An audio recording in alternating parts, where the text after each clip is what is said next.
नमस्कार दोस्तों, शंकराचार्य जी के अद्वैत वेदांत दर्शन में हम लोगों ने अब तक ब्रह्म के सिद्धांत को समझा, ब्रह्म का जगत और जीव के साथ क्या संबंध है इसको समझा, मायावाद की व्याख्या को समझने का प्रयास किया। इसी क्रम में हम लोगों को यह भी समझना चाहिए कि अगर सब कुछ मिथ्या है शंकराचार्य जी के दर्शन में, तो मिथ्या होने के बाद क्या यह जो मोक्ष का प्रयास है यह किया जाना चाहिए? क्यों ये प्रश्न बनता है? ये प्रश्न इसलिए बहुत अनिवार्य रूप से बनता है क्योंकि आप के ऊपर जो बंधन का आरोप लगा है वह आरोप भी मिथ्या है। आप स्वयं में ब्रह्म हैं, तो ब्रह्म होने के कारण क्या आपको मोक्ष पाने का कोई अलग प्रयास करना चाहिए? तो सवाल यह है कि मिथ्या मिथ्या मिथ्या कह करके इतना भ्रमित कर दिया गया कि साधारण मनुष्य ये प्रश्न कर सकता है कि क्या हमको जो है उस तरफ जाना है कि नहीं जाना है, हमें मोक्ष के लिए प्रयास करना है या नहीं करना है। इस बात का सीधा सा जवाब यही है कि हमें ये प्रयास लगातार करना चाहिए। शंकराचार्य जी के अनुसार आत्मा मूलतः यानी अपने वास्तविक स्वरूप में नित्य है, मुक्त है, विशुद्ध है, चैतन्य है। तो ऐसी आत्मा बंधन में आई कैसे? तो इसका उत्तर ये दिया गया है अब तक कि ऐसी आत्मा बंधन में जो बंधती है वह अपनी ही अविद्या या अज्ञान के कारण बंधती है। अविद्या या अज्ञान के कारण शरीर, मन और इंद्रिय के साथ जो आत्मा है, ब्रह्म है, वह अपने आप को एकाकार कर लेती है, एकत्व का अनुभव करती है। और हम अपने आप को एक शरीर समझते हैं, आईना निहारते हैं, है ना। एक गजल में हमेशा अक्सर करके बोलता हूँ कि आईना देख के बोले ये संवरने वाले, बेमौत मरेंगे उफ अब ये मुझ पे मरने वाले।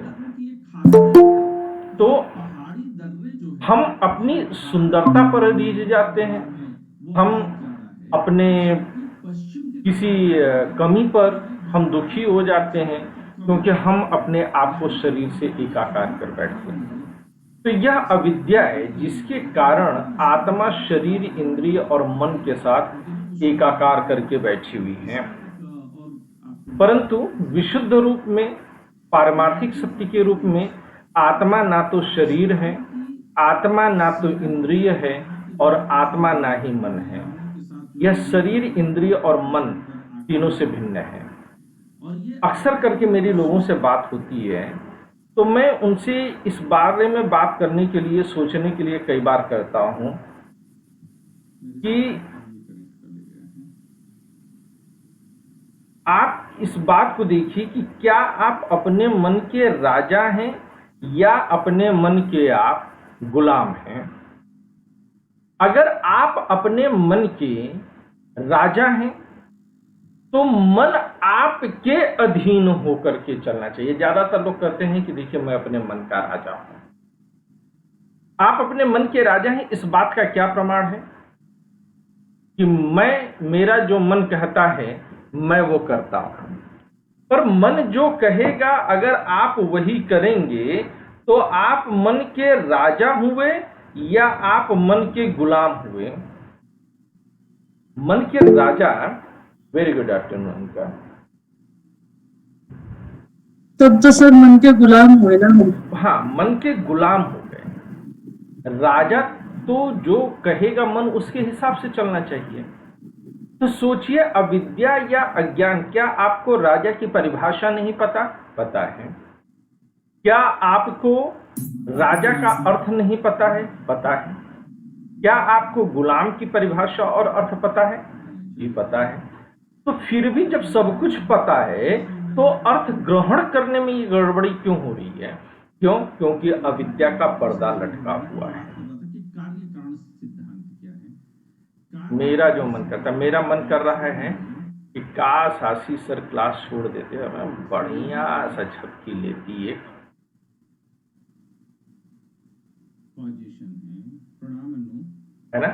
Theory of position. पर पोजीशन क्या कहता है? हमको ये भी पता है कि जो क्लास में हो रहा है वह हमारे जीवन के लिए सर्वाधिक महत्वपूर्ण है।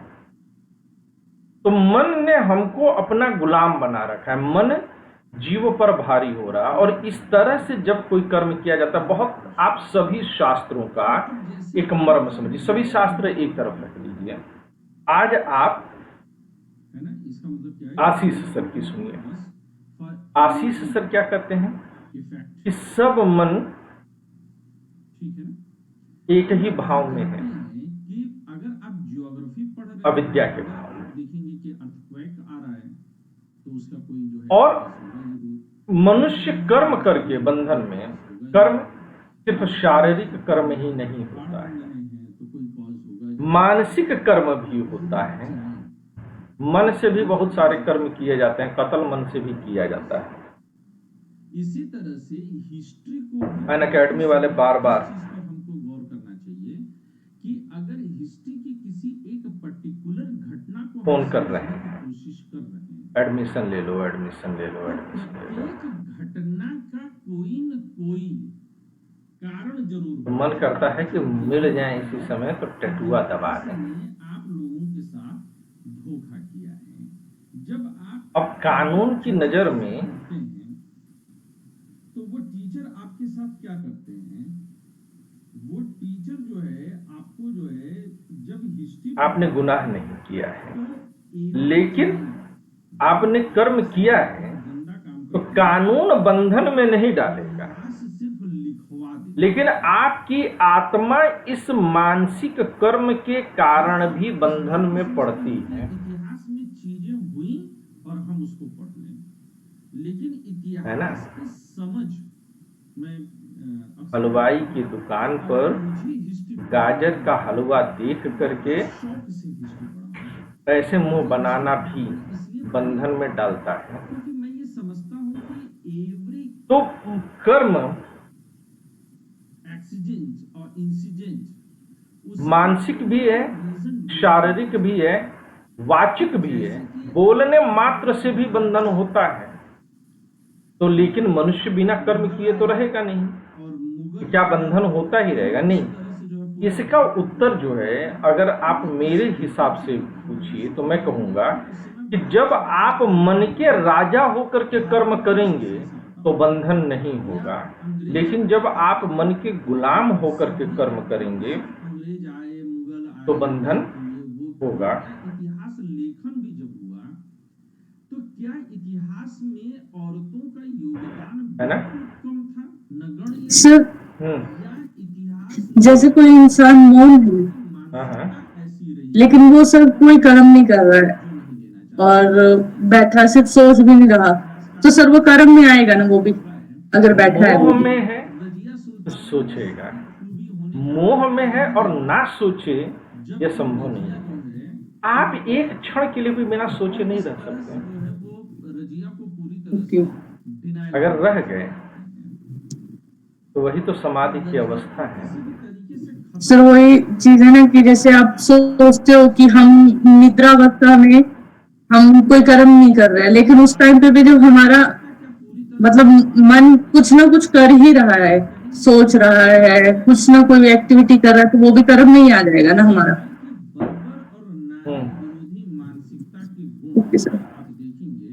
तो ये बंधन में डालते हैं। आप अगर तो कहते हैं कि ये बंधन, आप गुलाम कब होते हैं? अच्छा, गुलाम क्या होता है? गुलाम एक बंधन में होता है। नाम लीजिए, इतनी ताकत तो जब आप अपने इंद्रिय और मन आदि के अधीन होकर के चलते हैं, मन और इंद्रिय के अधीन कब होंगे? हमेशा अज्ञानता के कारण। लेकिन इंदिरा गांधी तो जो आत्मा विशुद्ध है, शुद्ध है, नित्य है, वह बंधन में है, शरीर मन और इंद्रिय से एकाकार है। ये कर दिया जाएगा, कभी वो कर क्यों है? जितने तरह के छछंद क्योंकि अविद्या और अज्ञान है। वो इंदिरा जी को लेकर के लोगों की मानसिकता तो थी।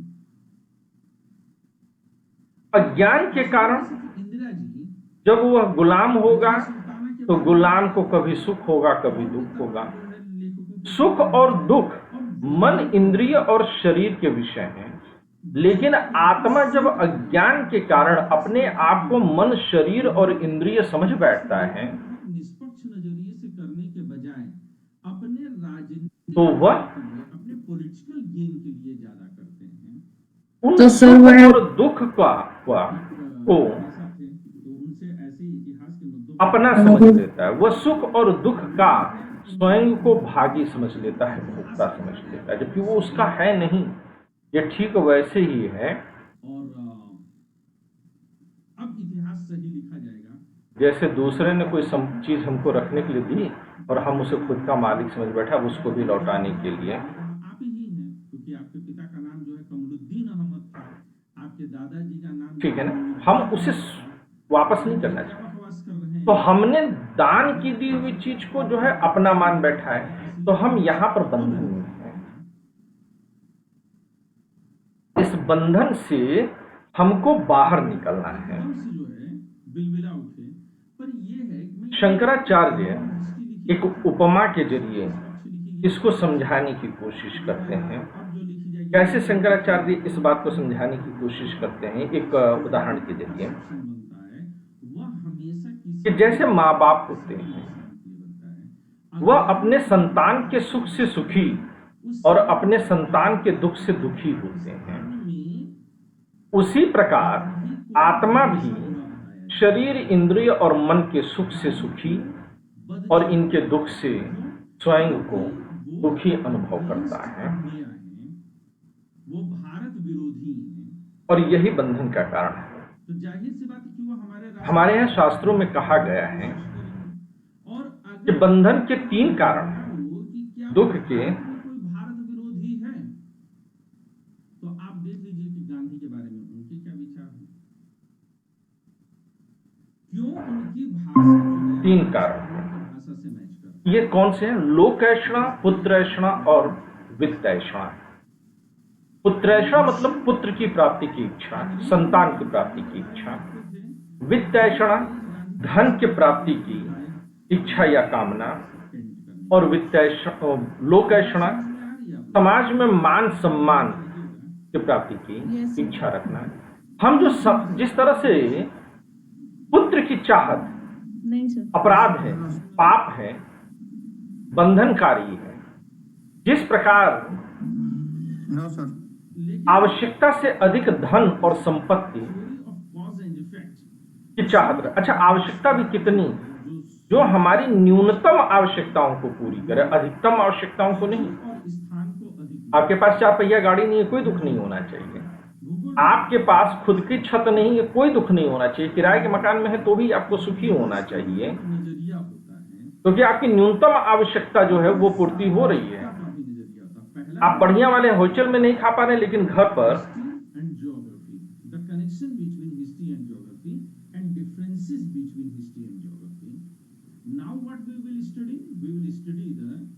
आप दाल रोटी खा रहे हैं, आपको सुखी है। Sociology and history. तो वित्तैषणा, वित्त की प्राप्ति, धन की प्राप्ति, संपदा, संपत्ति की प्राप्ति की इच्छा रखना भी कष्टकारी है। इसी प्रकार से तीसरा कष्ट जो हमको मिलता है वह कौन सा है? क्या बातें कॉन्टिन्यूएशन में है और क्या बातें जो है चेंज हो रही हैं। बहुत मान सम्मान की बहुत सारी चीजें चेंज होती हैं। जैसे अनिका, कई बार ऐसा आपने देखा होगा ना कि लोग ये सोचते होंगे कि उसने मुझको कुछ कह दिया, मैं दुखी हो गया, उसने मुझे क्यों कुछ कहा? देश में गुरु के चरण छूना, मेरी इतनी इज्जत थी सब मिट्टी में मिला। 4 लोग क्या कहेंगे, यही सोच सोच करके आदमी दुखी पड़ा है। मेरे ऊपर झूठे आरोप लगा दिए गए, मैं दुखी हो गया। परंतु यह है तो सब मिथ्या ही ना। तुम्हारा मान सम्मान भी तो मिथ्या ही है ना। ये तो इसी संसार का विषय, तो फिर क्यों दुखी हुए? क्योंकि तुम्हारी आत्मा ने तुम्हारे इंद्रिय, मन और शरीर के सुख दुख को अपना समझा, जैसे कि तुमने अपने संतान के सुख दुख को अपना समझा। आज की तारीख में पैर छूने का मतलब है कि घुटने के थोड़ा सा और ऊपर आ गए। मेरा अपमान हुआ। Yes sir. तो आने वाले समय में और ऊपर उठेंगे। तो बुरी सर बात। ये पाँव छूने का मतलब पाँव कहाँ से छुए जाएंगे? मैं अंधा हूं, मैं लूला हूं, मैं लंगड़ा हूं, मुझे चोट लग गई है। ये जो मैं है वो आत्मा थोड़ी अंधी है, आत्मा थोड़ी लूली है, आत्मा थोड़ी लंगड़ी है, आत्मा थोड़ी सम्मानित या अपमानित है। तो हमने अपने सुख दुख को जोड़ दिया।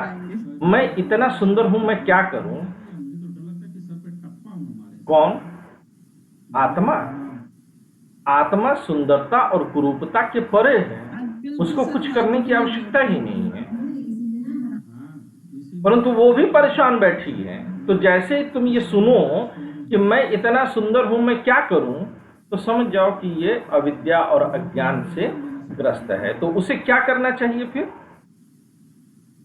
मेरे शिष्य मुझे को ज्ञान देना शुरू कर देते हैं कि आपको पैर छुलाना उसे ज्ञानवान बनना चाहिए सर। ज्ञानवान बनना चाहिए, सीखने आए कि सिखाने आया है।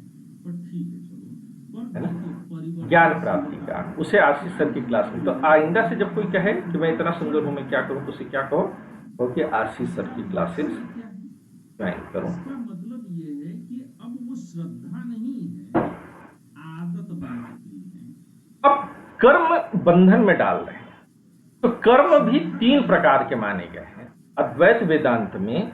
कर्म 3 प्रकार के हैं।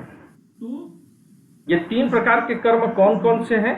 ये 3 प्रकार के कर्म हैं। पहले को कहते हैं प्रारब्ध कर्म, दूसरे को कहते हैं संचित कर्म, और तीसरे को कहते हैं संचीयमान या क्रियामण कर्म।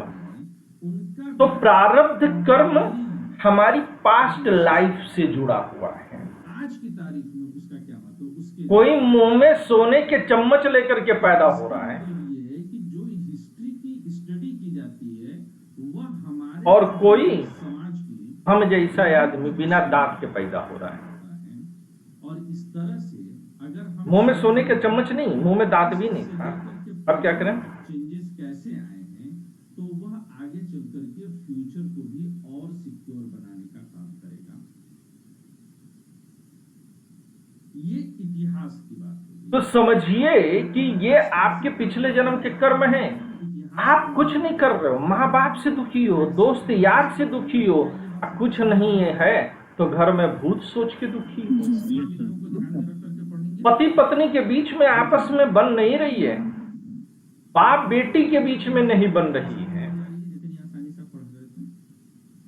तो प्रारब्ध के ऐसे कर्म रहे होंगे कि जिनका भुगतान कर रहे हो। मतलब तैयार है ना, सीट बेल्ट वगैरह बांध लीजिए, क्योंकि अब इतिहास में भी मौसम बदलने वाला है। लेकिन जी सर। अब चलिए, अगर हम इस समय चर्चा के बिंदु में है प्राचीन भारत के इतिहास को लेकर के, तो प्राचीन भारत का इतिहास कैसे है? तो प्राचीन प्रारब्ध के कर्म है, वह मानवीय लेकिन जितना आप उसका भोग करते जा रहे हो निर्माण की अवस्था में था। वो उसके बंधन ढीले पड़ जाते। जब हम अपने कर्म फलों को भोगते हैं तो हमारे जो बंधन होते हैं वो बंधन ढीले होते हैं। मुझे अपनी सारी क्लासेस में से कल की क्लास सबसे बेहतरीन लगी, क्योंकि मैं कल किसी किताब की लाइंस पढ़ करके आपको नहीं बता रहा था। कल वास्तव में एक वो बंधन ढीले होते हैं। बोल रहा था। तो जब आपको दुख मिल रहा है, बिना मतलब में सास ससुर गरियाए जा रहे हैं, उसके बारे में उसका गुरूर बड़े पापी सास ससुर हैं, ये भी तो संभव है कि प्रारब्ध में तुमने ऐसा किया हो जिसकी वजह से आप सास ससुर गरिया रहे हो। बायोलॉजी, केमिस्ट्री और पता नहीं क्या क्या पढ़ रहे थे। लेकिन अगर प्राचीन भारत के इतिहास पर जाएं, तो जब वो अपने निर्माण की अवस्था से गुजर रहा था, तो प्रकृति की अलौकिक ठीक है, क्रोध में सास ससुर गरिया रहे हैं, तो लेकिन वो जितना तुमको कष्ट दे रहे हैं वो तुम्हारे कर्म फलों का भोग भी करवा रहे हैं। और शीतल मलय कर्म फलों का जितना भोग होता जाएगा तो उतना तुम्हारे बंधन ढीले होंगे।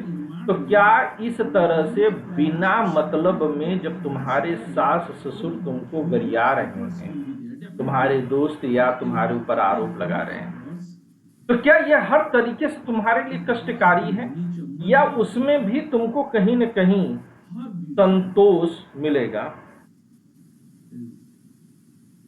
more important, more effective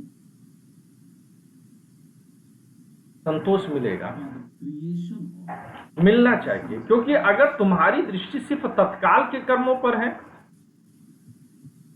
और देखिए क्या खूबसूरत तब तो ठीक है। कल्पना करिए बदला लेना, अगर बदला लेना है तो अब अगली बार और उस समय भारत में प्रकृति उस अलौकिक गोद में वो कर रहे हैं जिसका फल उनको भोगना होगा। सफेद बर्फ से ढकी हुई तो फिर अगले जन्म में तुम जाओगे। निकलती हुई तो हम ये न सोचें कि वो बदला ले रहे हैं। अगर हम केवल इतना ही सोचें कि हमारे प्रारब्ध के बदला लेने की भावना है तो फिर एक कर्म है। तुम सोचो कि तुम्हारे प्रारब्ध के बंधन कट रहे हैं तो तुम्हारे लिए जीवन आसान हो जाएगा। अनाज लेकर के दौड़ रहा और गिर जाए जब कुछ लोगों के अंदर स्मरण शक्ति बहुत अच्छी होगी, आपको धरती का सीना बार बार चीरने की आवश्यकता नहीं थी। अगर चीर देंगे तो और बढ़िया कर देते थे। ये बचपन में मेरे साथ हुआ है। तो क्यों स्मरण शक्ति बहुत अच्छी है? गेहूं मेरे क्योंकि उसके प्रारब्ध वैसे। जिस दूसरे घर के दूसरे साइड में गिरा है वहां पर वो जो फसल बनते हैं कोई तमाम कष्टों के बीच में अपने आप को सहज बनाए हुए हैं, प्रारब्ध है। जीवन को आसान बना रही थी। सस्य श्यामला धरती, वो जो नदियों की वजह से जो धरती में हरियाली छाई हुई थी, चुनर धानी हुई थी, तो प्रारब्ध ही वो है ठंडी हवाएं बहती थी। जो हमें सबके बीच में मैंने लिखा है कि वंदे मातरम न जानते हुए भी सुफलाम कुछ फल भोगने को मिल रहे हैं, सस्य वो पीछे से आ रहे हैं। वंदे action we have done in our past life, है ना। ये प्रारब्ध है। तो इस भारतवर्ष की संचित कर्म है प्रकृति का भूगोल का बड़ा जो अभी हम कर रहे हैं। भारत के इतिहास की एक खासियत और है और ये है निरंतरता का इतिहास। जितना निरंतरता का इतिहास भारत में मिलता है वैसा दुनिया की किसी भी कोने में नहीं मिलता है।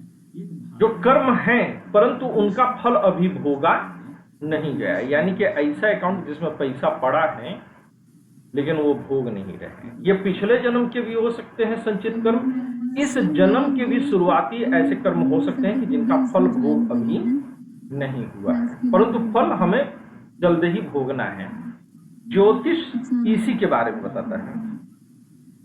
बोल रहे सर कि मेरी एक दोस्त है, वो भी क्लास के लिए बोल रही थी, एनसीईआरटी क्लास के लिए, तो वो भी ज्वाइन जो- कर सकती है वो इस क्लास को। ज्योतिष कहता है कि आपका आने वाला समय थोड़ा बुरा होने वाला, तो वो बताता है कि आपके संचित कर्म, ग्रह नक्षत्र जो आपके बैठे हुए हैं तमाम, वो उन्हीं संचित कर्मों के कारण बैठे हुए हैं कि आपको अपने फल का भोग करना होगा। नहीं सर, नहीं। अब जब इस तरह से इतिहास का आप अध्ययन करते हैं तो यह निरंतर तो संचित कर्म वो है। अब तीसरे तरह के संचयमान कर्म है, यानी जो कर्म हम करेंगे इस जीवन में लेकिन उसका फल अभी नहीं भोगेंगे आगे चल करके, यानी कि इस जीवन के कर्म जो अगले जीवन के लिए प्रारब्ध है। तो ये धर्म का तो कई बार हम लोग सोचते हैं, सुनते हैं कि उसने बड़ा बुरा किया लेकिन जीवन देखो कितना अच्छा गुजार करके गया। नहीं भैया, इसके लिए आप खून की नदियां भोगेगा। बहाने के लिए तैयार हैं। इस ये निरंतरता बनी हुई है। तो कर्म तीन प्रकार के हैं, प्रारब्ध कर्म, संचित कर्म और संचयमान कर्म। संचयमान कर्म को क्रियामण कर्म भी कई बार कहा गया है। यहाँ पर सनातन शब्द जो लिया गया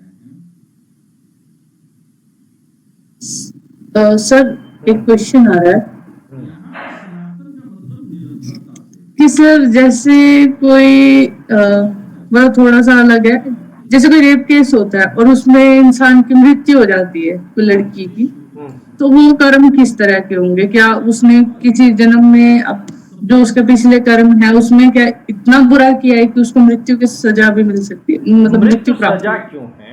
नैतिकता है, पहले तो ये भी एक अज्ञानता है कि मृत्यु सजा क्यों है। सनातन जीवन शैली मृत्यु तो शांत हो जाना है ना, इस मृत्यु सजा नहीं है। सभ्यता और सनातन जीवन जो लोग कहते हैं कि उसने बड़ा बुरा किया उसको मृत्यु दंड दे दो, तो मृत्यु दंड दे करके तुमने कुछ अच्छा नहीं किया, बल्कि वो जो फल भोग सकता था तुमने उसको समाप्त कर दिया। एक मिनट में गर्दन की हड्डी टूट गई, खत्म। तो मृत्यु देखें दंड नहीं है। अगर इतना प्राचीन ये अविद्या और अज्ञान के कारण हम इस जीवन में समझते हैं कि मृत्यु दंड है। कब से कहां मृत्यु शिव तत्व है, इसके बारे में जरा चर्चा शांत है, प्रपंच इसमें आकर के शांत हो जाते हैं। कि आदिकाल से ही जब से तो हमें उससे क्यों घबराना चाहिए? नहीं घबराना चाहिए। ये तो जैसे मर्डर केस वगैरह भी आते हैं जैसे, तो उसमें किस तरह का कर्म काउंट होगा ये? मर्डर जो हुए हैं वस्तुतः वो संचित कर्म है। जिस इंसान का होता है, वो संचित कर्म में आएगा सर। मोटर गाड़ी हम्म, करके इसी कमरों में बैठ करके ओके सर। खास लेखन का काम कर रहे हैं और बताते हैं कि तुम बाहर से आए हो, तुम बाहर से आए ठीक है ना, संचित कर्म है। हो, ये सब बाहर से आए हैं करना मत वैसे कभी। और हमारे कभी नहीं मर्डर सर, किया है? ऐसा तो नहीं कर रही। कभी मर्डर किया है? लेकिन हमको नहीं सर, जरा सा और करना भी नहीं है मुझे। मच्छर मारा है कभी गुड नाइट लगा के? हम सब सर मैं तो वैसे भी नहीं मार सकती मच्छर को ना। गुड नाइट लगा कर जाके निवास करते थे नहीं, ऐसा तो कभी नहीं किया। मक्खी भी हमारे यहाँ पे फिर होते भी नहीं है ना मच्छर, इस वजह कीड़े से। वगैरह कभी हटाए, चींटी कभी कोई पैर से दबी हो? मैं किसी और को बोलती हूँ सर, खुद नहीं करती। चींटी दबी हो पैर से? सामाजिक धार्मिक तो सर हाँ, जैसे वो बिना उसके पता अनजाने में जैसे मर जाते हैं तो कुछ अन्न जी। खाया है कभी? पहचान होती है। मूली जाति का मतलब कि शरीर अन्न खाना Yes, मर्डर sir. नहीं है। कैसी है इसी को फूल कभी तोड़ लिया हो? आइडेंटिटी बोलते हैं। तो उसमें किन चीजों पर आप फूल का तो मर्डर हो गया ना। तो मूल रूप से उसमें आपको जो है यस सर। इंसान की मर्डर किया है तुमने कभी? उसकी शारीरिक और सर इसको क्या कहेंगे, जैसे हमारा को पिछला का मतलब जिस प्रारब्ध कर्म को हम भुगत रहे हैं, लेकिन उसके आवेश में आके, गुस्से में आके, अगर वो अच्छा कर्म नहीं था तो जो हमें अभी भुगत रहे हैं उसके आवेश में आके हमने कोई एक और कर्म कर दिया उल्टा, तो फिर संचित हो गया वो। जब बोलेंगे तो अमर आपका भोगना जो है आपका प्रारब्ध था, आपका कुछ नया करना आपका प्रारब्ध नहीं था। ये तो आपका मन मस्तिष्क पर नियंत्रण नहीं है, ज्ञानी है, अविद्या के कारण आप ऐसा किए हैं। वो हमसे डिफरेंट है, हमसे अलग है। इस वजह से वह जो है अंतर बना रहेगा। कुछ किया है अब इसमें? सर बहुत बार। जो कल्चरल कैरेक्टर्स हैं, मर्डर नहीं किया होगा। उनके भी तो ये जो 3 प्रकार के कर्म हैं, इन्हीं कर्मों के कारण हम कई बार सुख और दुख भोगते हैं। परंतु ये कर्म हमने किया क्यों? आवेश में आए क्यों? अविद्या के कारण। यानी कि हमारे समस्त सुख और दुख का कारण कहाँ है? हमारे समस्त सुख और दुख का कारण अविद्या ही है। इसके मूल में अविद्या है। उनमें मातृशक्ति अविद्या का समाप्त होना इसलिए बहुत आवश्यक है। यही वजह है कि भारत में है ना? आज भी अगर आप देखेंगे अब आगे कहते हैं देवी पूजा शक्ति कि अब इस अविद्या से मुक्ति ही मोक्ष है। पूर्व की तरफ लेकिन मोक्ष कैसे मिलेगा, इसका अलग अलग लोगों ने अलग अलग प्रकार बताया। देवी पूजा मीमांसा दर्शन में जैसे आप पश्चिम की तरफ बढ़ते चले जाएंगे, मैंने आपको बताया था भारत सहारा सूरज कि मोक्ष प्राप्ति खाली पर लगेगा। कर्म के माध्यम से संभव है। से बिहार के हैं, वो श्लोक याद होगा आप लोगों को जो मैंने बताया था, चोदना अथातो धर्म तो लक्षण। जैसे इधर पश्चिम की तरफ हम बढ़ते हैं तो यहाँ याद है? क्या होता है कि लोग बोलिए हाँ। की नवरात्रि जगराता रखते हैं। तुम्हें नहीं याद होगा, नहीं लेकिन क्योंकि तुम उस बीच में क्लास तुमने नहीं किया है। उत्तर प्रदेश में आप अनिका तुम्हें याद है श्लोक? तो नौ इस्तेमाल करना पड़ेगा। लेकिन सर आपने बताया था इसको दोबारा भी। चलेंगे हाँ, मैं कुछ श्लोक जो मुझे लगता है कि आप लोगों को लगातार यूज करते रहना पड़ेगा, मैं उन्हें जो है बार बार दोहराता हूँ, सर्व के रूप में प्रतीत होती है, तो आप लोग उसको याद रखिए। तो श्लोक क्या है कि उसका जो मर्म है कि कर्म करना यही आपको किधर ले जाता है, कर्म मोक्ष की तरफ ले जाता है। लेकिन यहां पर कर्म यज्ञ आदि कर्म से है, शुभ कर्म और अशुभ कर्म, ऐच्छिक कर्म अनैच्छिक कर्म, इस सब मैंने आप लोग को बताया था। तो मीमांसा जहां कर्म को मोक्ष का कारण मानता है, मोक्ष कारक माना है, वहीं पर अद्वैत वेदांत दर्शन देखिए वो भी क्या है, वह पूर्व मीमांसा है। अद्वैत क्या है, उत्तर मीमांसा। उत्तर मीमांसा ज्ञान प्रधान है, तो इसने ज्ञान को माना कि ज्ञान से आपको मोक्ष प्राप्त होगा, जैसे कि रस्सी है ना। जरा लाइट कट गई हुई है, काफी देर हो गई है, तो मैं जरा चार्जर को इन्वर्टर से कनेक्ट कर दूं। तो 1 मिनट आप लोग वेट करिएगा। माया के कारण ओके सर। जगत के रूप में प्रतीत होता है, जगत और जीव के रूप में प्रतीत होता है। यानी कि जिस नव्य नवेली को अनिका अपनी लड़की कोई साधारण तो हम कुल मिलाकर के निष्कर्ष के तौर पर कहां पर पहुंचे, हम कुल मिलाकर के निष्कर्ष के तौर पर यही पहुंचे कि जो अविद्या है, बंधन है, वह कैसा है, वह मोक्ष कारक है, वो मोक्ष में बाधक है। तो मोक्ष प्राप्त कैसे होगा, तो इसका एकमात्र उसी अविद्या से अनिका के पति भी बंधे होंगे और अविद्या ने सबको मोहित कर रखा है। रास्ता जो ये मानते हैं, शंकराचार्य ने मानते हैं, अद्वैत वेदांत बताता है, वह क्या है, उसको हम मान करके चलेंगे कि यह आपका कोई उसको लड़की समझ रहा है, ज्ञान है। कोई सोच और ज्ञान भी कैसा हो, तो ज्ञान भी एक सिलेबस वाला ज्ञान होता है। तो क्या सिलेबस वाले ज्ञान से मुक्ति मिलेगी, तो अरे लड़की है कि नहीं। पर ब्रह्म है, ये तुम्हारी ब्रह्म है, तुम्हारी माया है, तुम्हारी अविद्या है, जो तुम ब्रह्म इससे तो मुक्ति संभव नहीं है। वेद में तौल रहे है ही नहीं साहब, वो तो परब्रह्म में सो रहा है। शरण पकड़ो, पूजा करो, माथे पर डालो, तुम्हारा जीवन तर जाएगा। लेकिन जो ज्ञान सम्यक ज्ञान के रूप में माना गया है, जिसमें सही और गलत का निर्णय करने की क्षमता हो सके, जिस मुहूर्त में पैदा हुई है, जिस घर में रहेगी और जैसे जैसे बड़ी होगी, जैसे जैसे वो छन छन करके चलेगी, जब वो कुछ बड़ी हो जाएगी ना, तो अनिका बेटा आप उसको एक हल्की सी पायल या कमर में जो है जो करधन बांधते, उसमें एक छोटी सी घंटी बांधता, उसको सम्यक ज्ञान माना गया है। जैसे जैसे और सम्यक ज्ञान से ही, जिसको कि कहते हैं राइट नॉलेज, दौलत बरसेगी, तो वो कहते हैं कि इसके जरिए संभव है। लेकिन सम्यक ज्ञान का साधन क्या है, कैसे प्राप्त होगा, तो कहते हैं कि यह उसने आपको बताया साधन चतुष्टय, एक शब्द विशेष इसके लिए प्रयोग किया जाता है कि सम्यक ज्ञान के लिए जितना उसकी सेवा, साधन चतुष्टय है, जितना उसकी पूजा करिएगा, है ना। अब साधन चतुष्टय शब्द जो है वह 2 शब्दों से मिलकर के बना है, यानी कि साधन और चतुष्टय। ये उसकी जब आप लोग चतुष्टय शब्द क्या हुआ कि 4 अंगों से, यानी कि ज्ञान, जो सम्यक ज्ञान की प्राप्ति है वह 4 चरणों में प्राप्त होता है। यह कौन से हैं, ज्योतिष का भी ज्ञान होगा। तो पहले कहते हैं कि तो आपके घर में घोड़ा, गाड़ी, बंगला, रुपया, नौकर, चाकर सब होगा। बादशाहों की जिंदगी जो साधन चतुष्टय के लिए जो प्रथम चरण है उसको कहते हैं नित्यानित्य वस्तु विवेक। नोट्स में मैंने दिया हुआ है, वहां से पढ़िएगा।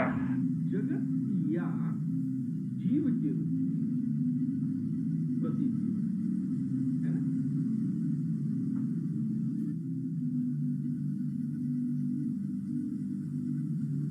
कि नित्यानित्य वस्तु विवेक, नित्यानित्य यानी कि नित्य धन अनित्य से मिलकर के बनता है नित्यानित्य। तो वस्तु यानी कि कौन सी चीजें नित्य हैं और कौन सी चीजें अनित्य हैं, अगर इसका विवेक हो जाए तो साधन चतुष्टय का पहला चरण क्या है? नित्यानित्य वस्तु विवेक। यानी कि नित्य क्या है, अनित्य क्या है, अगर इसका ज्ञान ढंग से हो जाए तो आप जो है समझ लीजिए कि सम्यक ज्ञान की तरफ है। अब नित्य क्या है अद्वैत के अनुसार?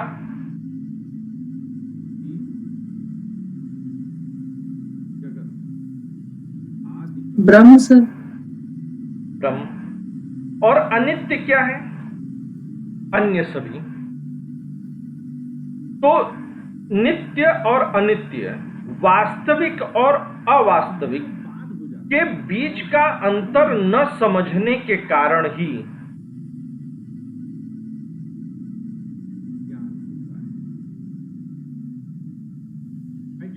यह अज्ञान होता है, बंधन होता है। तो यहाँ पर ऐसा लगेगा कि जैसे तो हम सभी लोग जब दुख पाते हैं तो उस दुख का पहला कारण है कि हम नित्य नंबर और अनित्य के बीच का माया का समापन भेद नहीं समझते हैं। दिखाई देना बंद हो जाएगा और नंबर वो भेद समझना होगा, ब्रह्म ही ब्रह्म आएगा। ऐसे है ना? स्टेप बाय स्टेप ये सब एक अगले चरण पर जाइए। ज्ञान इह मुत्रार्थ भोग विराग। हटना, जीव जगत का हटना, ये सब एक ही इह मुत्रार्थ भोग विराग। ये सब एक ही, परंतु स्पष्टीकरण के लिए हम इसको खंड खंड में तोड़ देंगे। इह मुत्रार्थ भोग विराग और ये जो ब्रह्म ज्ञान मतलब कि इसी को, ये जो ब्रह्म ज्ञान होता है, जो हम क्या करते हैं, इस संसार में चीजें हैं जिनका कि हम भोग कर रहे हैं अपनी इच्छा अनुसार, उनका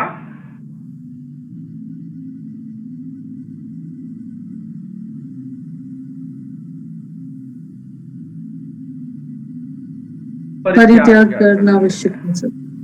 भोग की वस्तुओं का परित्याग कर दिया जाए। क्या क्लियर है यहाँ तक के जो चीजें आपको अपनी ओर, की बात को समझने में? ये तो मैं आगे बढ़ूं फिर। अच्छा, यहाँ पर एक बात हम लोगों को और भी विशिष्ट तौर से समझना चाहिए, और वो क्या है, जो यहाँ पर मैं ज्यादा जोर दूंगा कि आप लोग आकर्षित करते हैं, आकृष्ट करते हैं और इसके भोग विलास में हम रम जाते हैं। उससे हमें आत्म तत्व का ज्ञान नहीं रहेगा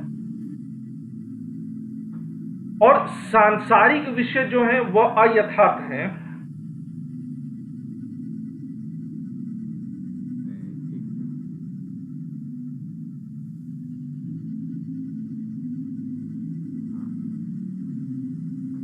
कि माया में क्लास की शुरू उनका भी हमको सम्यक ज्ञान नहीं होता है कई सारे, और यहीं पर हमारे लिए समस्या आती है। इनमें से तो हमें चाहिए कि जो विषय हमको आकर्षित कर रहे हैं, जिनमें हमारा मन रम रहा है, हम उनसे जो है कोशिश करते हैं, ठीक है ना, कि माया के क्या क्या नाम हैं, किस किस तरीके से जो है उनसे सर दूर रहें। उनसे दूर रहें। यहाँ पर जो है तीसरा, समदमादि समदमादि साधना। तीसरा क्या है? समदमादि साधना, माया के पर्यायवाची, यानी कि मन इंद्रिय आदि पर पूर्ण नियंत्रण करके हमें साधना करना चाहिए। तो माया के पर्यायवाची शब्द कौन कौन से? नंबर अगर होता क्या है कि हमारी जो इंद्रियां होती हैं, हमारा जो मन होता है वो भटकता रहता। पूजा पाठ भी करने बैठे हैं, किसी से कह दीजिए कि जब आप पूजा करने बैठे हैं तो इसको अज्ञान बंदर का ख्याल नहीं आना चाहिए, वो जरूर आएगा। मैंने किसी को बताया कि 4 बजे पूजा करो लेकिन 5 बजे सोना नहीं है, उसको 5 बजे से भयंकर नींद चढ़ गई। क्यों? क्योंकि वो पहले से बोला हुआ था, तो मन भटक रहा है। मंदिर में गए हैं, प्रणाम कर रहे हैं और मन चप्पल में लगा है। सामने ईश्वर है, मन चप्पल में है। तुम्हें जीवन में क्या मिलेगा? ईश्वर मिलेगा कि चप्पल मिलेगा? ये सुंदर तन पर यह कपड़ा जाहिर सी बात। अधि आरोपित है, अध्यारोपित है, यह आरोपण किया गया है। ठीक है ना? इसके अलावा 5वें पर हम ले लेते हैं विवर्त शब्द को। कौन सा ले लेंगे? विवर्त को। ठीक है, तो बहुत अधिक है कि साधक जो होता है हम लोग चर्चा उसको सम यानी कि मन का संयम, दम यानी कि इंद्रियों पर संयम। तो सम दम पर नियंत्रण हो, यानी कि शरीर, मन और इंद्रियों पर नियंत्रण हो। किसी और को लेने के मुकाबले। फिर 7 हो गया। अब 8वां ले लेते हैं और वो है सदसद निर्वचनीयता। 7 में ही श्रद्धा पूरी होनी चाहिए। श्रद्धा किस में होनी चाहिए? कि शास्त्र और गुरु के प्रति पूर्ण आदर भाव होना चाहिए। सदसद निर्वचनीयता, ये सब है। इनमें से ज्यादातर का प्रयोग कौन कौन से होते हैं? तो अविद्या, माया, अज्ञान, अध्यास, अध्यारोप, इनका प्रयोग है ना? और तो ये श्रद्धा है। प्रयोग ज्यादा है। समाधान किसको कहते हैं? अब आइए ज्ञान के साधनों में लगे रहना, ये समाधान है। माया की विशेषता। इसी प्रकार से एक शब्द आता है उपरति।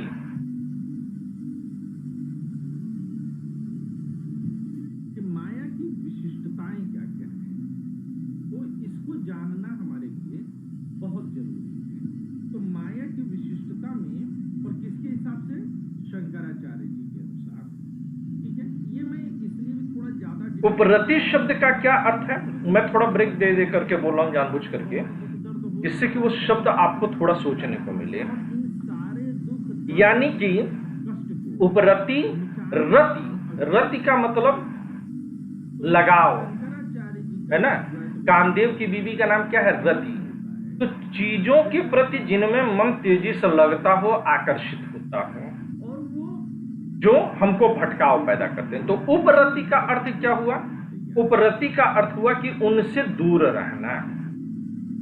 भाव इसी तरह से एक शब्द और है जिसे कहते हैं तितिक्षा। प्रेम नहीं चाहिए। उनको लगता है कि मित्र तुम तभी हो जब तुम उनको पैसा दो। उनके भौतिक संसाधनों को पूरा करने के लिए, उनके महत्वाकांक्षाओं को पूरा करने के लिए आप उनको पैसा दे सको। स्पष्ट रूप से खुलकर ठीक है। लोग कि पैसा दो और मेरे लिए तो तितिक्षा का अर्थ क्या है? सुख दुख, तुम जिस तरह सर्दी गर्मी आदि से अपने आप को दुख दूर रखने की जो क्षमता होती है उसे तितिक्षा कहते हैं। को स्पष्ट तौर से तितिक्षा शब्द का अर्थ क्या हुआ? सुख दुख। अच्छा, तुम्हें पैसा और संसाधन किस लिए चाहिए? तुम्हें पैसा और संसाधन से तुम सुख महसूस करना चाहते हो। अच्छा ठीक है, जब मैं आज कि आपको कुछ हमें जो नेचुरल चीजें फील होती हैं, तो आप भी स्टूडेंट दुख दुख भूख प्यास, उनसे जो है हम अपनी अपने आप को दूर रख सकें। तो जो सम दमादि साधन है, तो सम दमादि में शम दम। शम मतलब कि शम का मतलब मैंने क्या बताया आपको? मन का संयम। दम इंद्रियों का संयम। पैसा चाहिए। तो नहीं जैसे लोग दम मारो दम गाना बना, तो लोग क्या कर रहे हैं? चिल्लम पी रहे हैं। खत्म कर रहे हो अपने ही नहीं, आप दूसरों के संबंधों को भी खत्म कर रहे हो।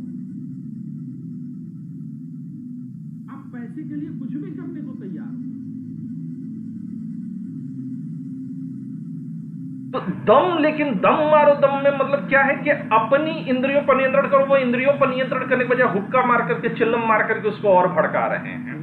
गलत चीजें ही चाहता है, तो दम मारो का मतलब वो नहीं था। सपोर्ट कर रहा है, पर हम उसकी उस चाहत को, हम उसकी उस बदनीयती को हम बढ़ावा दे रहे हैं। क्यों ये बढ़ावा हम दे रहे हैं? चंद पैसे। तो सम दमादि, आदि शब्द भी जुड़ा, तो वो आदि में क्या है? आदि में उपरति और तितिक्षा शब्द हैं। अब सम दमादि साधन पकड़ में आया। तुम इस बात को समझो कि मुझ में पैसे की हवस नहीं है, मुझ में पैसे का लालच नहीं है, मेरे पास महत्वाकांक्षाएं नहीं है, परंतु मैं सुखी इंसान हूं। ये अक्सर मेरे इर्द गिर्द के लोग कहते हैं कि दुनिया में मैंने आज तक एकमात्र सुखी इंसान को देखा है जो हर तो तीन हमने बात की है, नित्यानित्य वस्तु विवेक, इह मुत्रार्थ भोग विराग और समदमादि साधन। अब चौथा क्या साधन चतुष्टय का चौथा चरण क्या है? तो वो है मुमुक्षत्व। मुमुक्षत्व का मतलब कि मोक्ष प्राप्ति की उत्कट अभिलाषा होनी चाहिए। अब लड्डू गोपाल को भी सजाए जा रहे हैं, 4 पहिया गाड़ी को मैं उस प्रॉपर्टी उनको भी भोग लगाए जा रहे हैं। लड्डू गोपाल कहीं छूट न जाए, एक दिन की भी उनकी सेवा चली न जाए। अभी भी आप मिथ्या माया में हो। उन्होंने कमाया, अच्छा ठीक है, ठीक है, अब तो हमको जो है कबर में पांव लटके हैं, अरे बेटा अब माया से बाहर नहीं निकले हो, परंतु ये वाली माया थोड़ी नहीं दे रहे हैं, ठीक है। शर्त में बांध रहे हैं, वो शर्त अनैतिक है, वह शर्त गलत है, वह शर्त ईश्वरीय इच्छा के विरुद्ध है। लेकिन उनको ईश्वरीय इच्छा से मतलब नहीं, उनको अपनी संपत्ति पर इतना घमंड है कि वह अपनी औलाद के प्रेम को भी संपत्ति में तौल देना चाहते हैं। वो चाहते हैं कि मैं ये मानूं कि अगर मैं उनकी शर्त को मानूंगा तो वो मुझको प्रॉपर्टी दे देंगे। वो ईश्वर के विरुद्ध खड़े हो गए हैं, रावण की तरह, कंस की तरह, दुर्योधन की तरह, महिषासुर की तरह, शुंभ निशुंभ की तरह, जालंधर की तरह। तो मुमुक्षत्व मोक्ष की वो तैयारी है। हम उसके मिथ्या मोक्ष के लिए सबसे जरूरी क्या बात है? दृढ़ प्रतिज्ञ होना, शंकर के दर्शन को बहुत गहराई के साथ करना ही करना है। और जब ये दृढ़ प्रतिज्ञा आप हो जाते हैं, आप जीव मात्र के प्रति प्रेम का भाव पैदा करते हैं। तब रास्ते में आने वाली संपत्तियां आनी जानी, संसाधन बनने, भौतिक सुख आने जाने, और आप खुद कमा सकते हैं। आप धैर्य रखिए, अगर आपके पास धैर्य है तो आप अट्टारी सारी रुकावटें, सारी बाधाएं दूर हो जाती हैं। तो 4 चीजें हमने बोली, जरा सोच करके देखिए कि चारों आपको याद आ रहा है। नित्यानित्य वस्तु विवेक, मेरे दोस्त इह मुत्रार्थ भोग विराग, शम दमादि साधना, मुमुक्षत्व। ये 4 मैंने बोले, सोच के देखिए। तुम्हें मुझसे पैसा चाहिए, तुम्हें मुझसे धन चाहिए, परंतु तुम्हें मेरा धैर्य नहीं चाहिए, तुम्हें मेरा संतोष नहीं चाहिए, और सबसे बड़ी बात, तुम्हें मेरा प्रेम नहीं। अनु बेटा, तुम्हें समझ में आया चारों?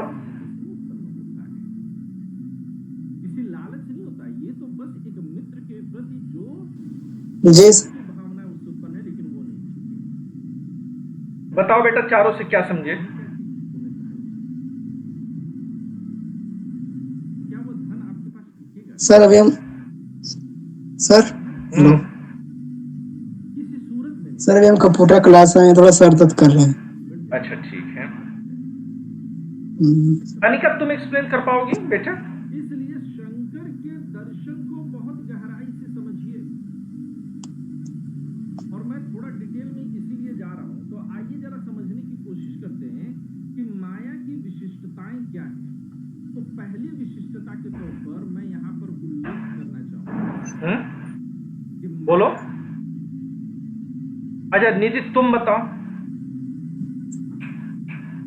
सांख्य की प्रकृति की तरह सर नित्यानित्य वस्तु विवेक से हमें साधक को सर्वप्रथम अपने वास्तविक और अवास्तविक के बीच के अंतर को समझना। इन मुत्रार्थ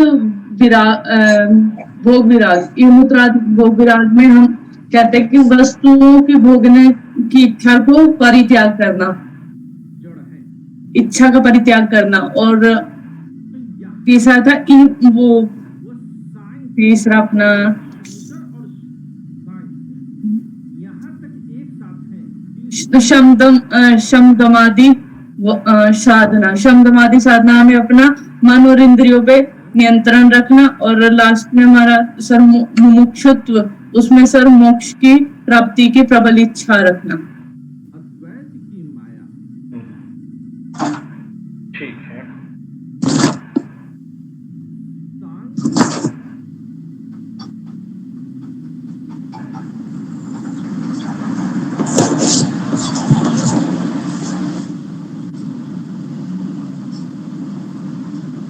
चलो तो अब जो है इसमें देखते हैं, तो अद्वैत वेदांत के अनुसार ये साधन चतुष्टय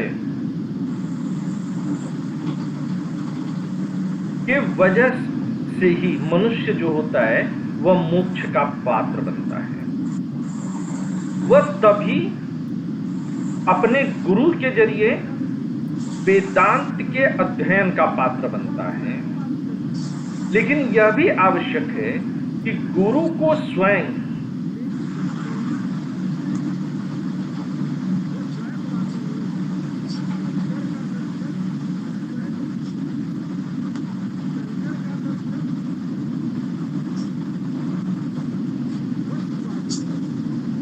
ज्ञानी होना चाहिए, ज्ञानी सिलेबस का ज्ञाता नहीं, उसे बंधन काटने का अनुभव होना चाहिए।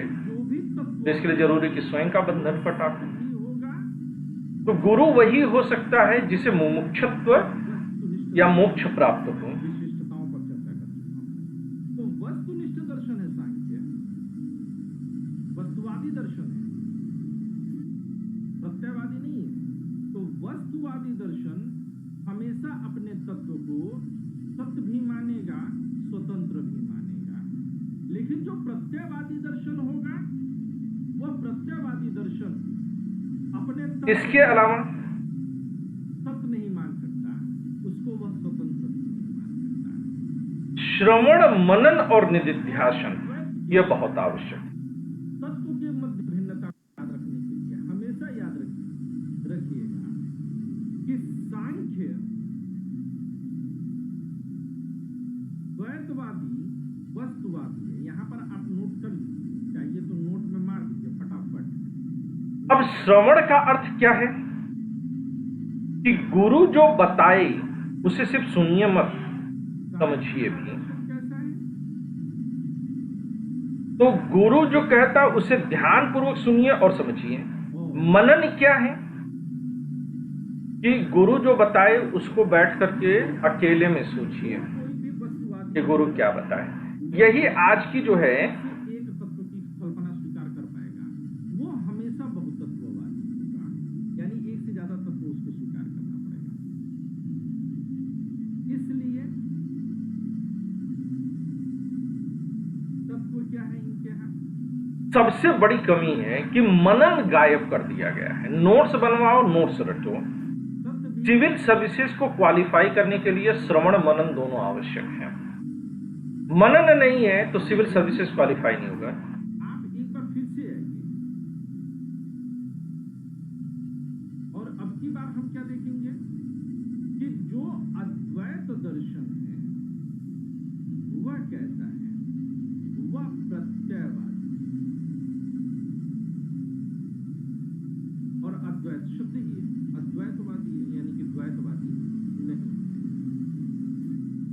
तो श्रवण मनन दो ले लीजिए, फिर तीसरा लीजिए निधिध्यासन। निधिध्यासन में क्या होता है और शंकर के मध्य कि निधिध्यासन में जो मंत्र दिया गया है प्रत्ययवादी उस पर अपना पूरा ध्यान केंद्रित करिए, लगातार लगाते रहिए। समाधि की अवस्था में बैठ करके उसे देखिए। जैसे कि आजकल गुरु दीक्षा में लोग कोई एक मंत्र कान में फूंक देते हैं इसलिए इनका और कहते हैं इसको जपिए। जपिए नहीं, वो तीसरा चरण है। पहले श्रवण फिर मनन, कि उस मंत्र का अर्थ समझने की कोशिश करिए और वह मंत्र क्या है। ये दोनों ही स्थितियां इसके साथ बनेंगी। ठीक है, तो अगर ये क्या है, ये रट्टाफिकेशन है, ये जो है ये क्या है, ये कॉन्सेप्ट डेवलपमेंट है। तो कॉन्सेप्ट को याद रखिएगा, तो ये कभी भूलेगा नहीं। तो जो गुरु दीक्षाएं मिल रही हैं उसमें से एक महत्वपूर्ण चरण गायब कर दिया गया है। तो श्रवण मनन निधिध्यासन, सतत रूप से जब आप निधिध्यासन करते हैं तो वो मंत्र आपके सामने अर्थ सहित प्रकट होते हैं। इसी को अनुभूति कहा गया है। तो ब्रह्म ज्ञान और वही अनुभूति सेल्फ रियलाइजेशन है, आत्मज्ञान है। तो मोक्ष तभी संभव है जबकि वह सेल्फ रियलाइजेशन होगा।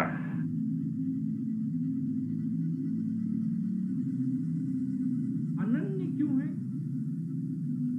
अन्य नहीं है। अनन्य का मतलब अन्य नहीं है, दूसरा नहीं है। यानी और सेल्फ रियलाइजेशन अनन्य शब्द को पकड़ करके चलिए। साधन चतुष्टय और श्रवण मनन निधिध्यासन के माध्यम से आता है। अभी कल में बड़ा अच्छा अब लोग कहते हैं कि मोक्ष मिल गया, तो मिल गया का मतलब क्या है कि कोई नई वस्तु आपको मिल गई, लेकिन मोक्ष होटल देखा तो उस होटल का नाम था शिवान्या। तो उसने कहा कि सर ये नाम है या इसका कोई अर्थ है? परंतु मैं किसी और झोंक में था तो मैं आगे बढ़ गया। मैं कहा कि नाम ही अर्थ सहित है। परंतु मुझे उसे वस्तुतः यह बताना चाहिए था कि शिवान्या शिव धन अनन्या से बना हुआ है।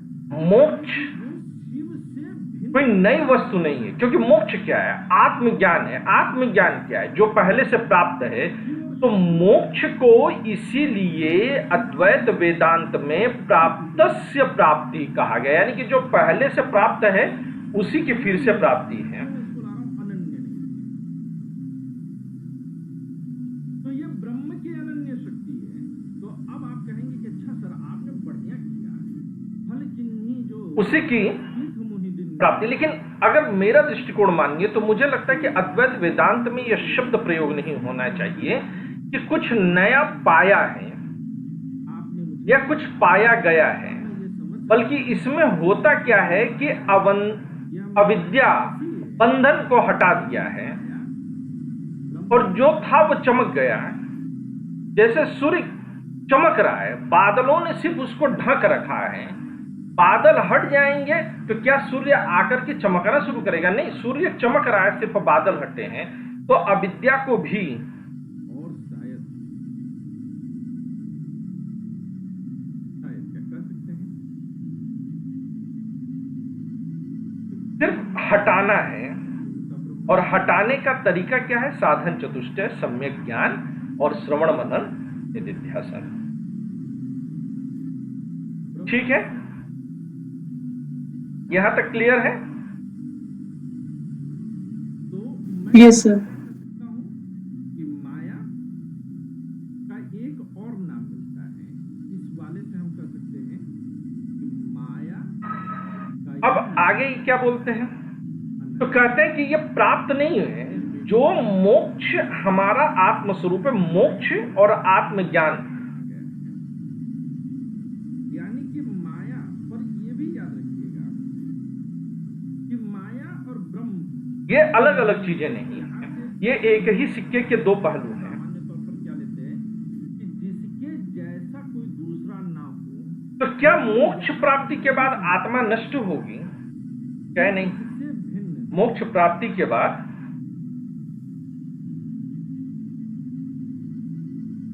कि उससे भिन्न कोई और ना हो। लेकिन यहाँ पर इसका स्पष्टीकरण कर देना बहुत आवश्यक है कि क्या फिर ब्रह्म और माया को हम एक ही मान रहे हैं? तो स्पष्ट कर दीजिए कि माया और ब्रह्म में कोई वास्तविक संबंध नहीं है। मोक्ष के बाद आत्मा को नष्ट नहीं समझा जाना चाहिए। कि माया ये कई जगहों पर बड़ी गलती की गई। बल्कि अविद्या या अज्ञान को नष्ट समझा जाना चाहिए।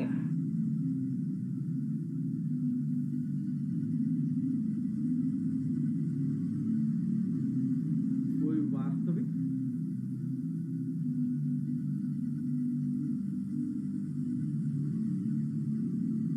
संबंध नहीं। फिर माया, बंधन, दुख, सुख सभी मिथ्या है। मतलब अज्ञान के हटते ही यह जो दुख है वह भी समाप्त हो जाएगा और तो मतलब जो सुख है दूसरे से अलग उनको भेद नहीं है। तो माया और ब्रह्म में अगर भेद होगा तो माया ब्रह्म की अनन्या कैसे हो जाएगी? वह भी समाप्त हो जाएगा। परंतु अभेद भी नहीं है। बंधन कृत्रिम है, अभेद नहीं है तो आत्मा माया को मूल स्वरूप है। लेकिन ब्रह्म तो विद्या है। ब्रह्म तो आत्मा को भूले हुए स्वरूप का स्मरण हो जाना विद्या है। माया अज्ञान है, माया अंधकार मोक्ष है। जब आत्मा अपने स्वरूप को भूलती है तो वह भटकती है। कई बार लोग कहते हैं ना कि प्रकाश और अंधकार एक ही चीज है। हम ये नहीं कह सकते कि ज्ञान और अज्ञान एक ही चीज है। अगर ज्ञान और अज्ञान एक ही चीज है, विद्या और अविद्या एक ही चीज है, प्रकाश और अंधकार अगर एक ही चीज है, तो फिर अंधेरे में दिया जलाने की जरूरत नहीं पड़नी चाहिए जी। अविद्या के दूर करने कि उनकी आत्मा भटक रही है और अज्ञानी और ये कथा कर देने से मोक्ष हो जाएगा। तो भेद तो ही नहीं है। यहां पर जो आत्मा भटक रही है वह भी अविद्या है। और वह क्यों भटक रही है? वह आत्मा नहीं, जीवात्मा भटक क्यों रही है? अविद्या के कारण। और उसका जो कर्म कांड करके पिंडदान वगैरह करने से जो मोक्ष की बात कर रहे हैं वह भी अविद्या है, वह भी मूल नहीं है, वह मोक्ष नहीं है। केवल क्या है कि वह इस शरीर के आकर्षण से मुक्त होकर के अपने प्रारब्ध को भोगने के लिए नए शरीर को धारण करेगी। ब्रह्म और माया के मध्य, क्योंकि ब्रह्म क्या है? ब्रह्म सत्य है, माया क्या है? मिथ्या है। तो मिथ्या का संबंध भी मिथ्या ही होना चाहिए।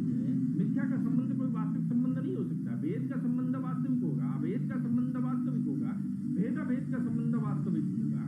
तो माया और ब्रह्म के मध्य का संबंध कैसा होगा? तो कहते हैं कि ब्रह्म और माया का संबंध क्या है?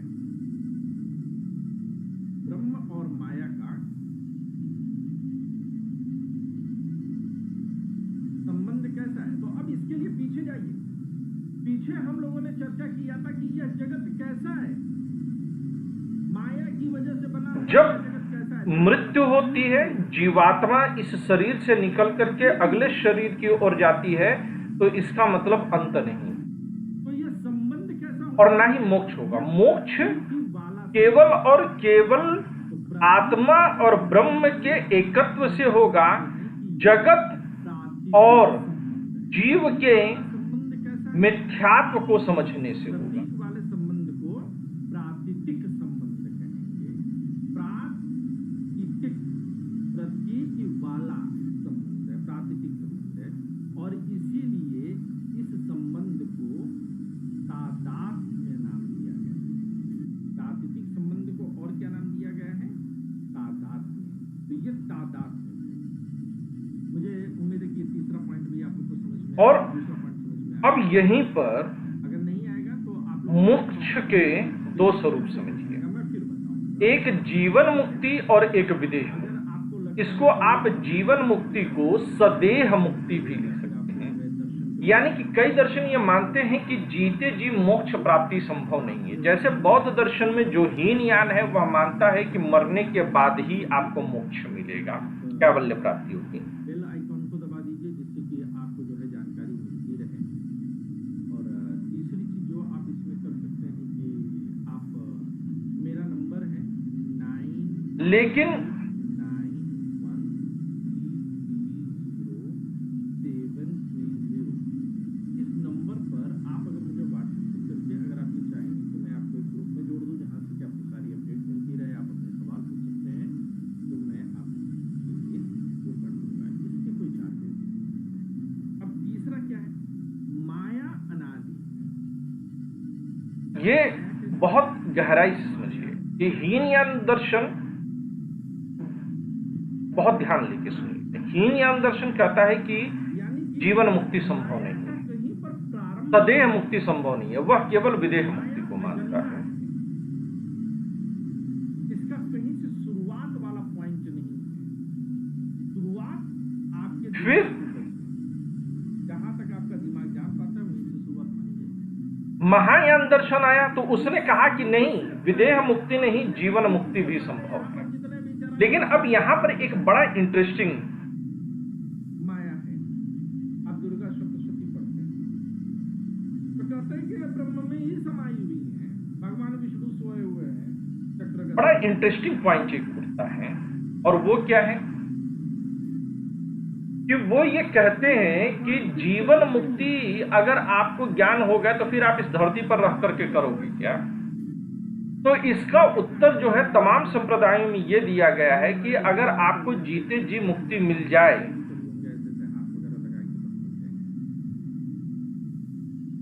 तो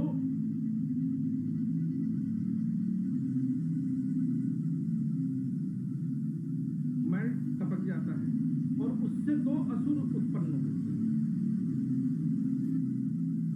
तो आप समाज के कल्याण के लिए काम करोगे, औरों के मुक्ति या मोक्ष के लिए काम करोगे। यह जीवन मुक्ति का उद्देश्य होना चाहिए। और विदेह मुक्ति का मतलब यह है कि जब आप शरीर त्यागोगे तो फिर आप जो है समाज कल्याण के लिए कार्य नहीं कर पाओगे, या समाज में अन्य लोगों की मुक्ति के लिए प्रयास ये उनकी रक्षा कर सकते थे ब्रह्मा। नहीं कर पाओगे। तो देखते हैं कि तो सोए हैं महाराज। तो ब्रह्मा जी चूंकि ज्ञानी व्यक्ति थे तो जानते थे कि जब तक विष्णु जी जो है उठेंगे नहीं तब तक उनकी रक्षा होगी नहीं।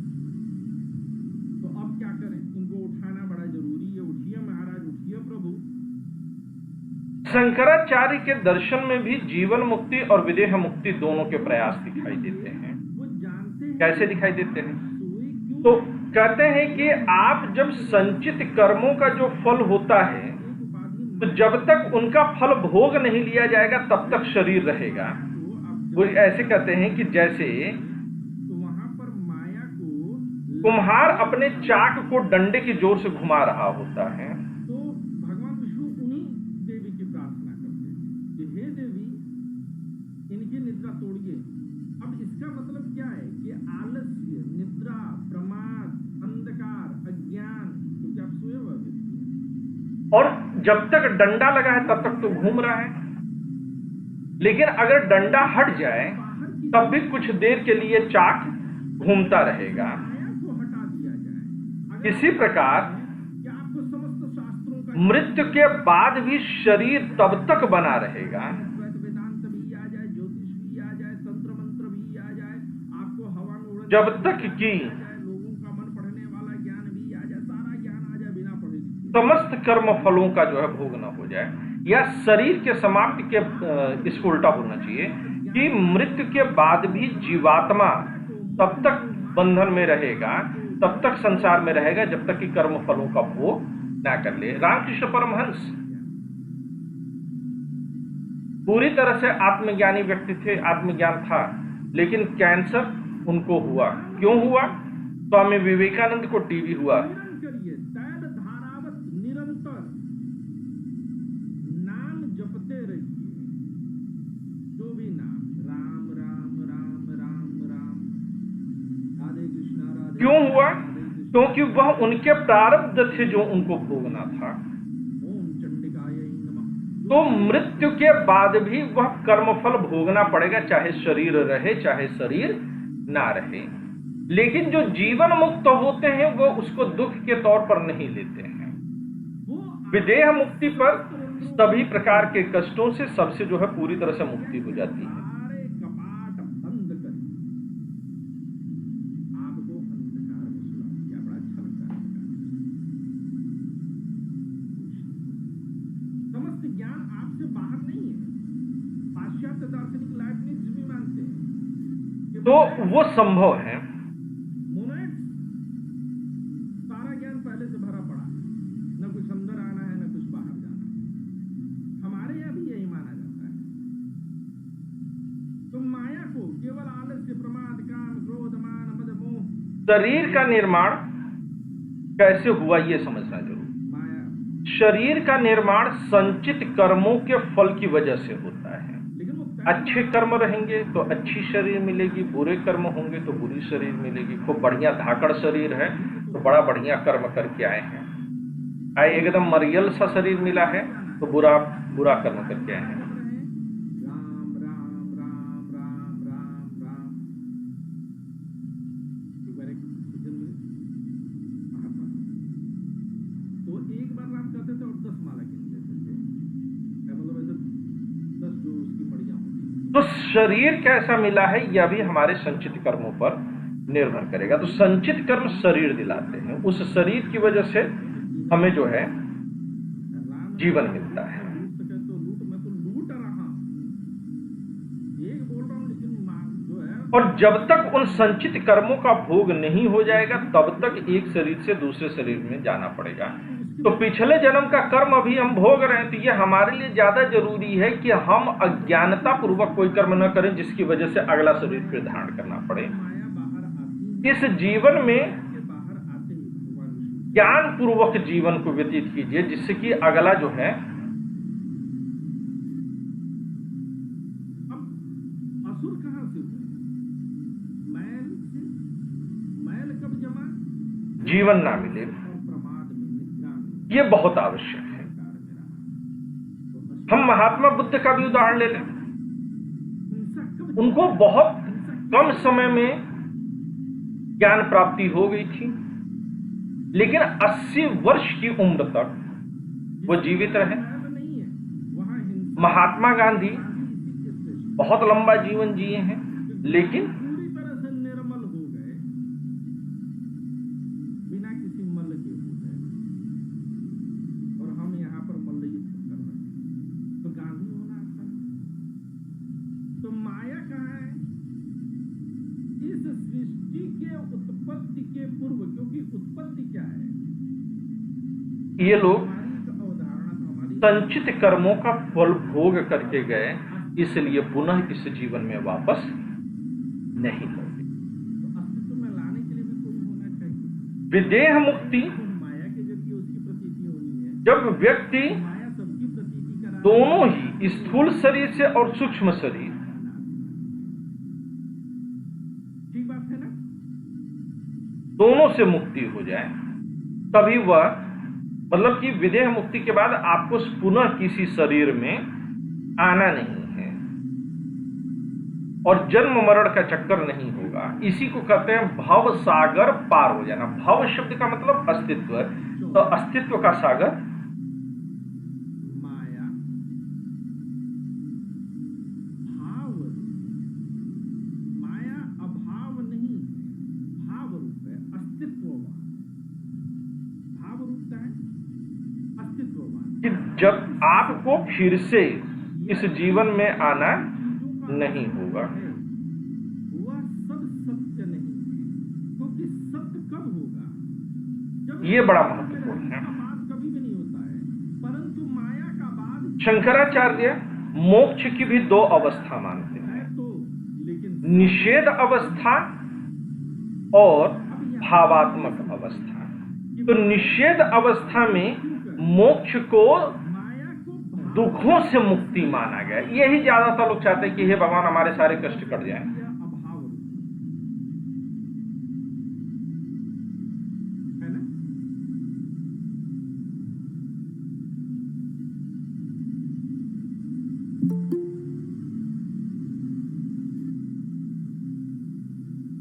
कि कष्ट हमारे कट जाएं। तो माया भाव रूप भी, तो माया अभाव रूप भी। यहां पर केवल दुख का अभाव है। अगर आप हीनयान दर्शन और महायान दर्शन के अंतर को देखें, तो हीनयान दर्शन में इसीलिए कहा गया है कि जो कैवल्य है वो निषेधात्मक है।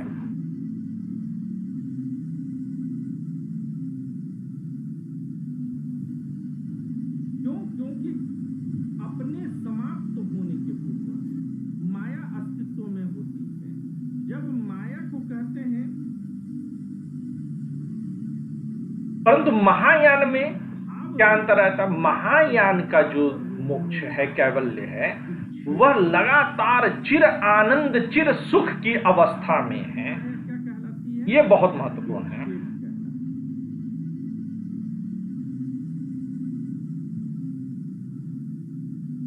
विक्षेप का मतलब क्या है? विक्षेप से यहां पर अर्थ है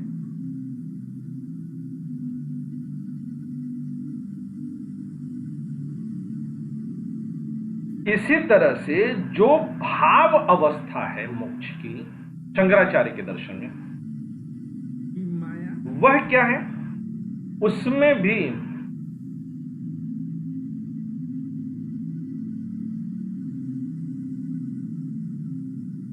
तत्वों पर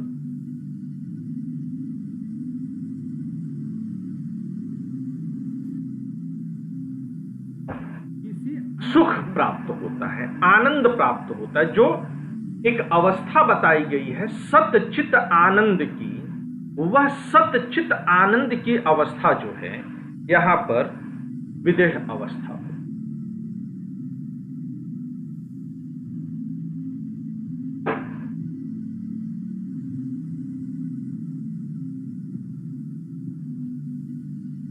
किसको? अब इसको कैसे समझेगा विक्षेप को भाव रूप में?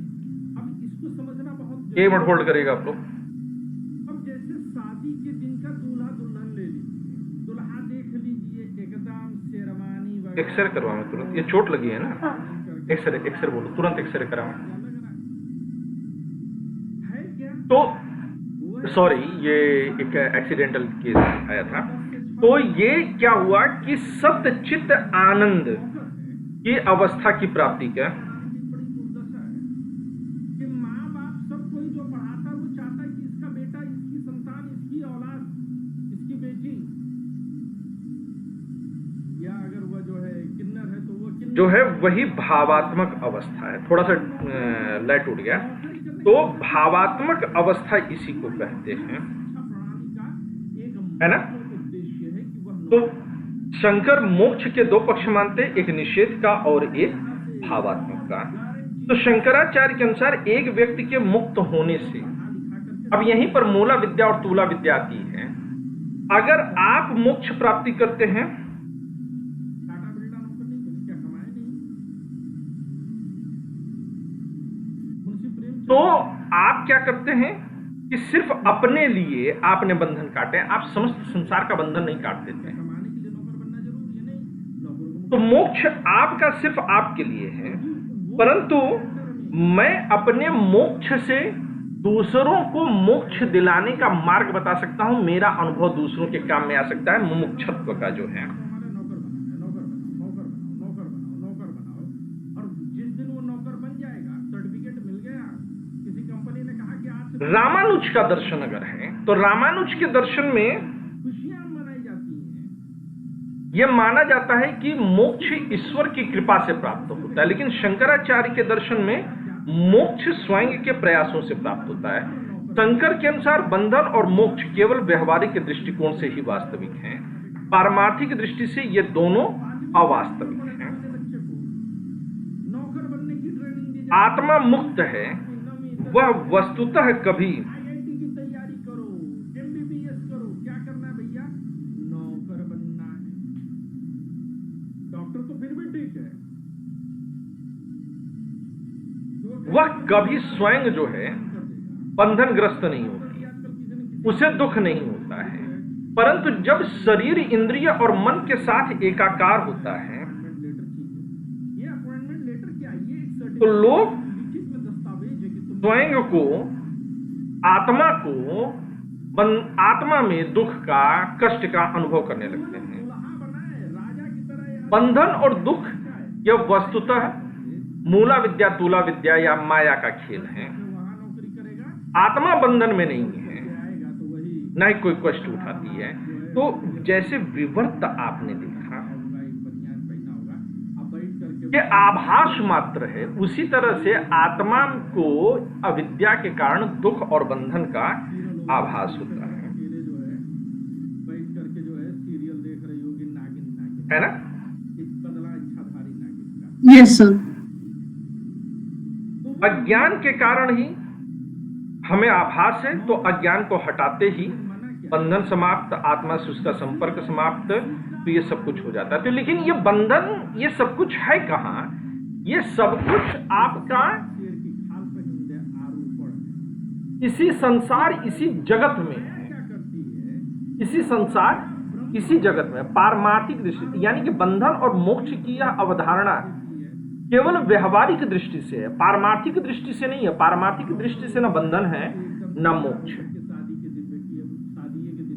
पारमार्थिक दृष्टि से आत्मा सदैव मुक्त है, बंधन रहित। तो व्यवहारिक प्रयास ही होना चाहिए गुरु के सानिध्य में, गुरु के उपदेशानुसार। तो ये शंकर का पूरा दर्शन मैंने आज आप लोग को कंप्लीट, ठीक है। शंकर का कारण कार्यवाद मैंने आप लोग को बताया है। शंकर के दर्शन में नैतिकता का स्थान क्या है, यह हम लोग कल चर्चा करेंगे, और उसके बाद रामानुज की। All done. सारे आंसर आप लोग लिखिए, मैंने क्वेश्चन दे दिए, कुछ क्वेश्चन आ जाओ। ओके।